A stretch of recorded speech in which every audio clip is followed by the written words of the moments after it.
এরে আল্লাহর বান্দা, তুমি চতুর্মুখী দুর্বল, খানার বেলায় দুর্বল, ঘুমের বেলায় দুর্বল, মেধার বেলায় দুর্বল, দুনিয়ার লাইনেও দুর্বল, তুমি আখিরাতের লাইনে দুর্বল।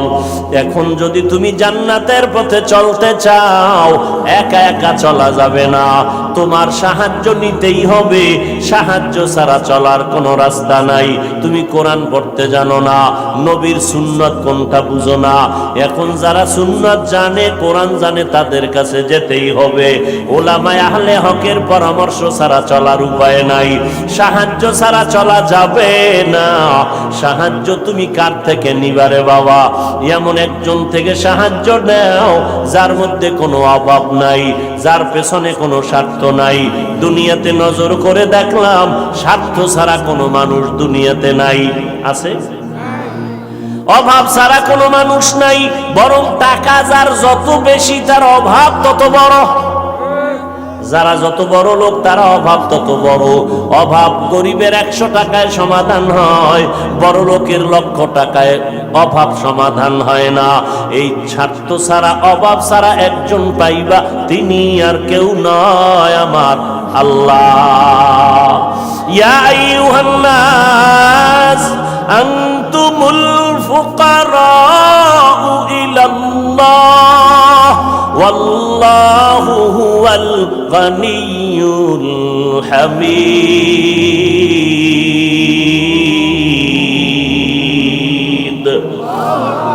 गर तवक्कुल मी कुनी हर सुबह शाम, मेरा सनद रिज़्क़ तू अज़ला मकाम। বাহাদুরি করিও না রে বাবা, অন্যের সাহায্য ছাড়া চলা যাবে না। দোয়াও কিন্তু একটা সাহায্য, দোয়াও সাহায্য। সাহায্য ছাড়া চলা যাবে না। মা বাবায় দোয়া করে, এর সাহায্যে আমরা বড় হয়েছি। মা বাবার ক্লান্ত পরিশ্রমের কারণে আমরা বড় হয়েছি, মা বাবার সহযোগিতায় বড় হয়েছি। কিন্তু স্বার্থ ছাড়া জমিনের মধ্যে কোনো মানুষ নাই, অভাব ছাড়া কেউ নাই। যার কোনো অভাব নাই তিনি হলেন আমার আল্লাহ, যার কোনো স্বার্থ নাই তিনি আমার আল্লাহ। এরে বান্দা, নিজেরে বড় মনে করলে ধ্বংস অনিবার্য। আল্লাহর এক বান্দা বড় আবেদ, আমার নবী সাহাবায়ে কেরামদের ঘটনা শুনাইতেছেন।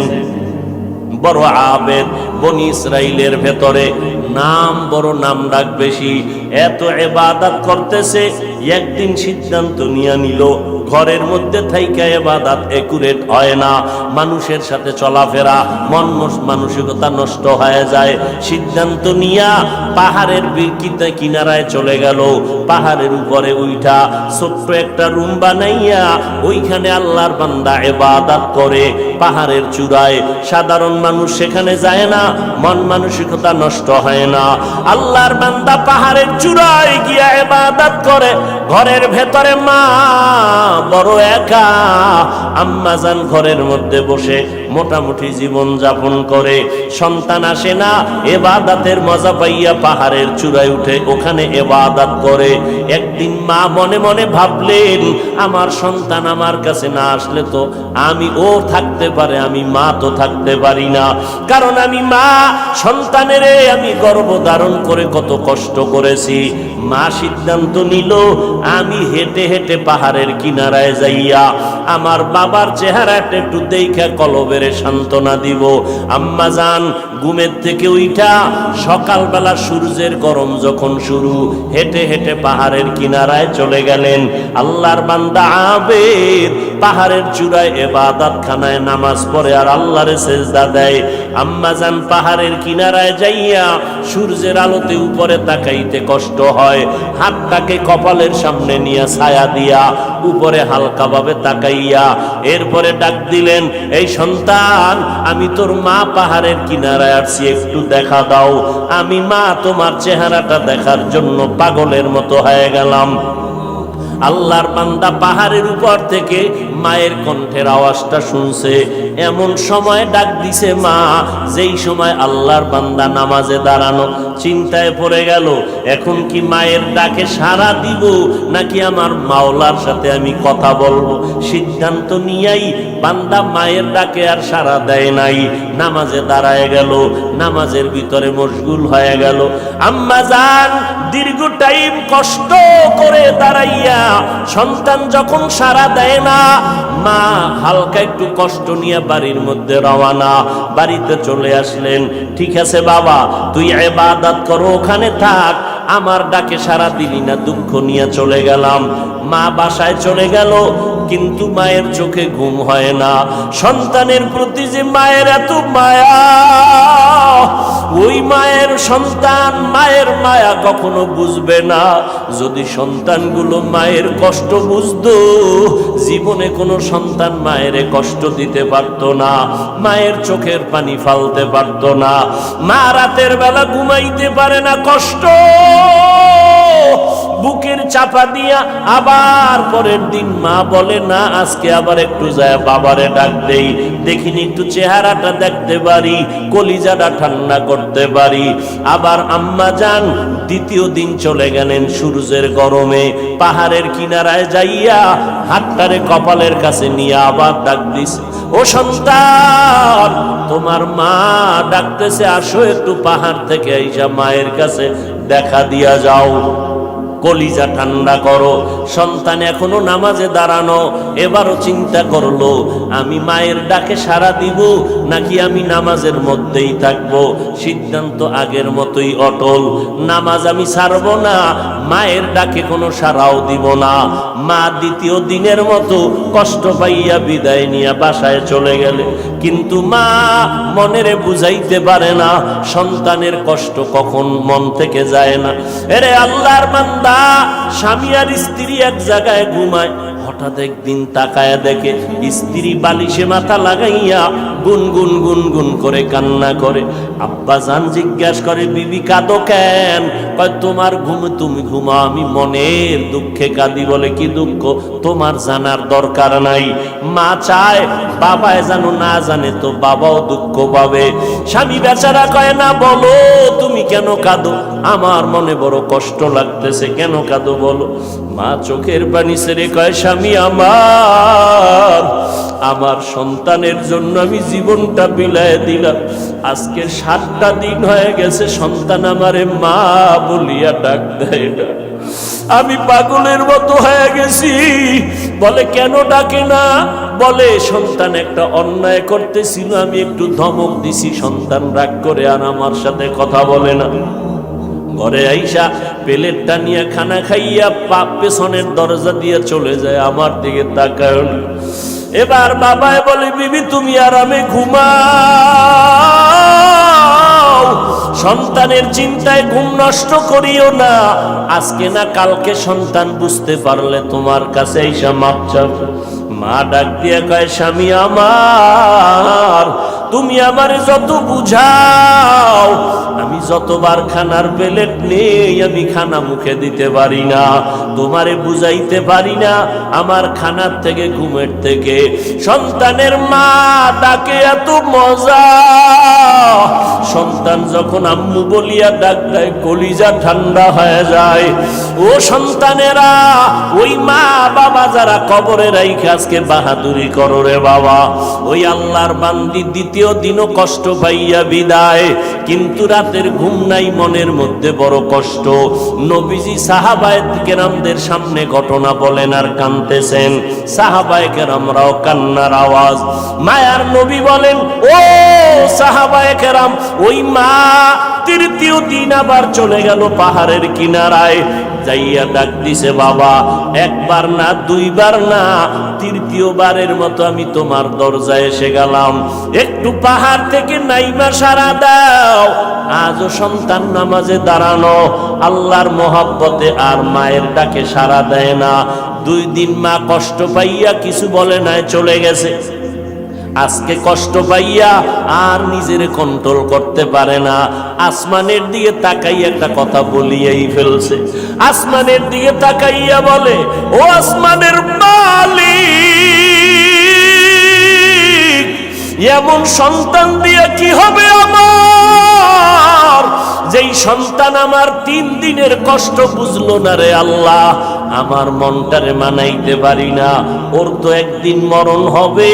তবে আমার একটা দাবি, ওরে তুমি জেনাকারিনী মহিলার চেহারা না দেখাইয়া মরণ দিবা না। কঠিন এক কথা আসমানে লাগায় দিলেন, আসমানে কবুল হয়ে গেছে। মা বাবার দোয়া বরদোয়ার মাঝখানে কোনো পর্দা থাকে না, আর সে আজিমে ডাইরেক্ট চলে যায়। এই যুবক, জিরি মাদ্রাসায় বলে আসছি, আল্লাহর কসম করে বলে গেলাম, কুতুবদিয়ার মুসলমান, কসমের কথা বিশ্বাস না করলে তোমার ঈমান দুর্বল। আল্লাহর কসম, ওয়াল্লাহি বিল্লাহি তাল্লাহি, 3 বার কসম করে বলে গেলাম। বিশেষ করে যুবকদেরকে বলছি, মরার আগে যদি পঙ্গু হইয়া বিছানায় কষ্ট পাইয়া মরতে চাও, তাহলে মার সাথে বাবার সাথে বেয়াদবি কর, শিক্ষকের সাথে বেয়াদবি কর, মুরব্বীদের সাথে বেয়াদবি কর। আল্লাহর কসম, মরার আগে তুই পঙ্গু না হইয়া মরবি না, লিখে রাখ। আমার কথাটাকে যদি অবিশ্বাস করো, তোমার ঈমান চলে যাবে, কারণ আমি 3 বার কসম খেয়ে বলে গেছি। এখন তুমি পণ্ডিতেরা প্রশ্ন করবা, হাফিজ সাহেব তুমি মনের রাগে বললা না, তুমি দলিল নাও। ক্বালান নবিয়্যু সাল্লাল্লাহু আলাইহি ওয়া আলিহি ওয়া সাল্লাম, ইসনানি ওয়াজিলুহুম আল্লাহু ফিদ দুনিয়া আল বাগয়ু ওয়া উকুকুল ওয়ালিদাইন, আও কামা ক্বালান নবিয়্যু আলাইহি সালাতু ওয়াস সালাম। আল্লাহর নবী বলেন, 2টা অন্যায় দুনিয়াতে এমন আছে, যেই 2টা অপরাধ করলে মরার আগে জমিনে শাস্তি হবে। কয়টা অন্যায়? কি আপনাদের খারাপ লাগতেছে? মোনাজাত দিয়ে দিব? আমার তো কষ্ট, অনেক কষ্ট, মাইকটাও সুন্দর না, তারপর আপনাদের মহব্বতে কথা বলতেছি গলা ফাটাইয়া, কি করার। তারপর আপনারা বসলে একটু আমি কথা ফিনিশিং দিয়ে আসতেছি, আর একটু সামনে আগাবো। আল্লাহ সবাইকে কবুল করে। মদিনার নবী বলেন, 2টা অপরাধ আছে, যদি দুনিয়াতে করো মরার আগে শাস্তি হবে, মরার পরে নয়। 1 নাম্বার অপরাধের নাম জুলুম, 2য় অপরাধের নাম হলো মা বাবার সাথে বেয়াদবি। যারা মা বাবার সাথে বেয়াদবি করবে, নবী বলেন তাদের শাস্তি হবে মরার আগে দুনিয়ার জমিনে। যারা জুলুম করবে, ওস্তাদের ইজ্জতের উপর আঘাত করবে, ভাইয়ের উপরে জুলুম করবে, বোনের উপরে জুলুম করবে, প্রতিবেশীর উপরে জুলুম করবে, গরিবের উপরে জুলুম করবে, এই জালেমের বিচার আমার আল্লাহ মরার আগেই করে নিবেন। ও আল্লাহর বান্দারা, মা যখন কথাটা বলেই ফেললেন, আসমানে কবুল হয়ে গেল। কি বরদোয়া করলেন? মা গেছেন, ভুলে গেছেন? জেনাকারিনী মহিলার চেহারা না দেখাইয়া মারবা না। মা কিন্তু কঠিন কয় নাই, যদি কইতো জেনা না করাইয়া মারবা না, তো আরো কঠিন হয়ে যাইত। মা একটু পাশ কাটায় বললেন, ও জেনা টেনা করবে না, কিন্তু জেনাকারিনী মহিলার চেহারা দেখে মরবে, এটাও একটা অভিশাপ। একটু মহিলা দেখবে না, কারণ আমার বাচ্চা তো ইবাদত করে পাহাড়ের চূড়ায়, সে কোনো নারী দেখবে না, কিন্তু দেখতে গেলেও যেন নামাজি না, একটা জেনাকারিনী নারী দেখবে। পুরা বনি ইসরাইলের মাঝে প্রশংসা, পাহাড়ের চূড়ায় আল্লাহর বান্দা এত পরিমাণে ইবাদত করে যে তার ইবাদত আল্লাহর প্রতি এতটা অগাধ বিশ্বাস, পৃথিবীর কেউ তাকে আল্লাহর থেকে বিন্দু পিছপা ঘটাতে পারবে না, গাফেল করতে পারবে না। ওই এলাকার এক সুন্দরী মহিলা, রূপসী, সে কয় এত প্রশংসা তারে কেউ আল্লাহর থেকে আলাদা করতে পারবে না। কয় না, কেউ পারবে না। আমি পারবো। সুন্দরী মেয়ে বলে আমি পারবো। এই মেয়ে হাঁটতে হাঁটতে ওই পাহাড়ের চূড়ায় উঠছে, উঠা দেখে আল্লাহর বান্দা নামাজে দাঁড়ানো। ওর কামি শুধু আল্লাহর সেজদা দেয়, নামাজে দাঁড়ায়, তেলাওয়াত করে, দিয়ে কাজ চলতেছে, নামাজ আর নামাজ আর নামাজ। ওই মহিলা আল্লাহর আবেদ বান্দার সামনে দাঁড়ালো, যেই সূরাটা ধরলে আল্লাহর বান্দার নজর চলে আসবে, জিনা করার জন্য বাধ্য হবে, এমন কৌশল কোনোটা বাদ দেয় নাই মহিলা। কিন্তু তাকায় দেখে আল্লাহর বান্দা একটা নজর কোনো দিকে ডান বাম করে না, নিচের দিকে নজর, আল্লাহর মোহব্বতের ভিতরে মশগুল। বলবেন মহিলা হাতটা ধরবে না, রে বাবা এটা সম্ভব না। আল্লাহর উপরে ভরসা কইরা যারা চলবে এদের গায়ে টাচ করার ক্ষমতা কোনো বাহাদুরের নাই। যদি হাত বাড়ায় তোর হাতটা সাথে সাথে বাঁকা হয়ে যাবে। ইব্রাহিম নবী বিশ্ব সুন্দরী সারাকে নিয়ে যাইতেছিল মিশরের উপর দিয়া। জালেম বাদশা খবর পাইয়া সুন্দরীর টাইনা নিয়ে আসছে। ইব্রাহিম নবী গাছতলায় বয়ে খায়, আল্লাহ আমি না নবী, আমার স্ত্রীর উপরে যদি আঘাত করে চরিত্রের, তামার নবুয়তের হালাত কি হবে? আল্লাহ কয় হেফাজত আমি করব, তোমার ভয় লাগে? তোমার অন্তর্চক্ষু খুলে দিলাম, ওই বাদশা জালেম তোমার স্ত্রীর সাথে যা করবে তুমি গাছতলা বয়ে সব দেখবা। জালেম মিয়া আসল রুমের মধ্যে ঢুকাইয়া যখন হাত বাড়াইছে, হাতটা বাঁকা হয়ে গেছে, অবশ হয়ে গেছে। একবার, দুইবার, তিনবার পরে বেডি ইব্রাহিম নবীর স্ত্রীর কাছে মাপ চাইছে। মাপ চাইয়ে কয়, তোমার মধ্যে এমন কি পাওয়ার, আমি হাতটা আগাইয়া গেলেই বাঁকা হয়ে যায়? এই মহিলা, তোমার মধ্যে পাওয়ার কি? আমার মধ্যে কোনো পাওয়ার নাই, একটা পাওয়ার, আমি আল্লাহর একজন নবীর স্ত্রী। তাই নাকি? বলে হ্যাঁ। কই সে নবী? বলে গাছতলায়। ডাকো, সম্মানের সাথে ডাকো, মাফ করে দাও আমাকে, অন্যায়ের থেকে মাপ চাইলাম। এইবার বাদশাহ ডাইকা নবীরে মেহমানদারি করাইয়া ওই বাদশার এক খাদেমা হাজেরা এরে দিয়ে দিল ইব্রাহিম নবীর খেদমতে। সন্তান টন্তান নাই, শুইনা দিয়ে দিছে। ইব্রাহিম নবী বিবাহের বন্ধনে আবদ্ধ কইরা এরপরে সে 80 বছরের পরে মাওলা একটা সন্তান দিলেন ইসমাইল নামে। তাও প্রথম স্ত্রীর থেকে নয়, দ্বিতীয় স্ত্রী হাজেরা আলাইহাস সালাম থেকে। তো মহিলা পাহাড়ের চূড়ায় উঠা আল্লাহর বান্দার সামনে যত অপকৌশল করার প্রয়োজন করছে, কিন্তু বান্দার দিলকে তার দিকে আকৃষ্ট করতে। এই যুবক, বুঝো কিছু, তুমিও মুসলমান, আর তোমার মন আকৃষ্ট করবে কিভাবে? তুমি আকৃষ্ট আর একজনকে করতেছ। একজনকে করলে তো হইতো যে হ্যাঁ একবারই মাইয়ার মন আকৃষ্ট করে বিয়ে করে জীবন চালায়। তুমি করতে করতে 10টা মাইয়ার জীবনের উপরে আক্রমণ করেছ। এর ঝাল আল্লাহ দুনিয়ায় মিটাবে, মরার পরে না। জুলুম করেছ নারীর ইজ্জতের উপরে, বিচার হবে মরার আগে, রাসূলের হাদিস। মহিলা এবার সার্থক না ব্যর্থ? দেখছেন আপনার এরকম বেউস পাহাড়ের চূড়ায় মহিলা কি সার্থক না ব্যর্থ? সার্থক। ব্যর্থ হয়ে গেল, পুরুষের সাথে দুর্বল হয়ে গেল, পারলো না জিততে। নাইমে আসে নিচে, কয় যখন সোজা পারি নাই এবার বাঁকা তোরে ঠিক করুন। বাঁকা কি? নিচে নাইমা চলে গেল। ওই পাহাড়ের পাশে একটা বিশাল খোলা ময়দান, ময়দানের ভিতরে একটা রাখাল বকরি চড়ায়। ওই রাখালকে ধরলো, রাখালের সামনে যাইয়া অপকৌশল করে রাখালের সাথে জিনা করেছে এই নারী। একটা ছেলে সন্তান হয়ে গেল। ছেলে সন্তানটা হাতের মধ্যে নিয়া ওই বেশ্যা নারী এলাকায় ঘুরে আর কয় বাচ্চা হলো ওই পাহাড়ের চূড়ায় আবেদওয়ালা বান্দার বাচ্চা। দেখছেন নি কারবার? ঘুমাইতেছেন আপনারা না? আজ যে ওয়াজ চলে এত পুরানো ওয়াজ, আপনারা সবাই জানেন, ঘুমাইলেই হয়। বাচ্চা কার জানেননি? কার কার? আর মহিলা প্রচার করে কার? আল্লাহ জানেনি।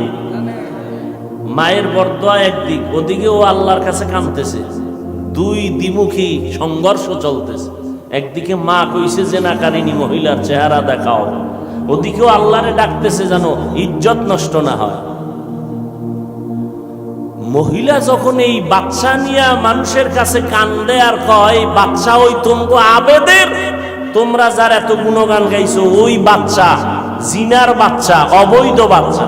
মানুষ সব শুই না, যারে এত কলিজা দিয়া ভালোবাসি তার অবস্থা এই, লাঠি টাঠি নিয়া এবার পাহাড়ে উঠা, আরে ফিডা খানকা টানকা সব ভেঙ্গে যখন আল্লাহর বান্দার উপরে আঘাত শুরু করেছে, বান্দা বলে তোরা আমার গায়ে হাত দাও কেন?